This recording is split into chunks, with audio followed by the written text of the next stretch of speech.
Let us pray. Father, bless your people as we hear your word today. Open our eyes, enlighten our mind, touch our heart, O God, with your words. That who are we, Lord, that you have compassion to us, that you give notice to us. Thank you, Lord Jesus. Thank you, Father God. We praise you. We honor you, Lord. We thank you for the ear that we breathe, for the life that you keep, for the clothes that we have, Lord, for everything, Lord, not only for the blessing that you give to us, also, Lord, the times, Lord, that even it is difficult, but we give you thanks. We thank you. We thank you, Lord, not only, Lord, for everything that we receive from you, but also, Lord, the difficulties in life that we encounter. Because when we encounter difficulties, the more we go farther to you, the more we go nearer to you.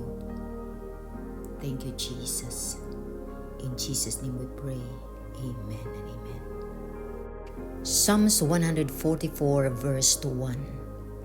The Lord my protector deserves praise, the one who trains my hands for battle and my fingers for war, who loves me and is my stronghold, my refuge and my deliverer, my shield and the one in whom I take shelter, who makes the nations submit to me. Verse 3. O Lord, of what importance is the human race that you should notice them?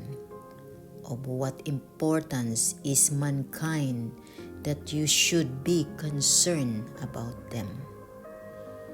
People are like a vapor, their days like a shadow that disappears.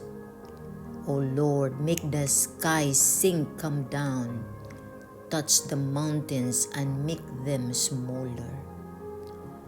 Hurl lightning bolts and scatter them, shoot your arrows and rout them. Reach down from above, grab me and rescue me from the surging water, from the power of foreigners, who speak lies and make false promises. O God, I will sing a new song to you, accompanied by a 10-stringed instrument. I will sing praises to you. The one who delivers king and rescued David his servant from a deadly sword.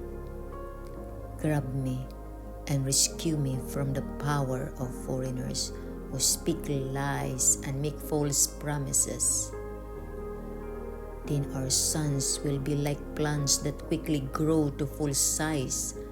Our daughters will be like corner pillars carved like those in a palace. Our storehouses will be full, providing all kinds of foods. Our sheep will multiply by the thousands and fill our pastures. Our cattle will be weighted down with produce. No one will break through our walls. No one will be taken captive. And there will be no terrified cries in our city squares. How blessed are the people who experience these things. How blessed are the people whose God is the Lord.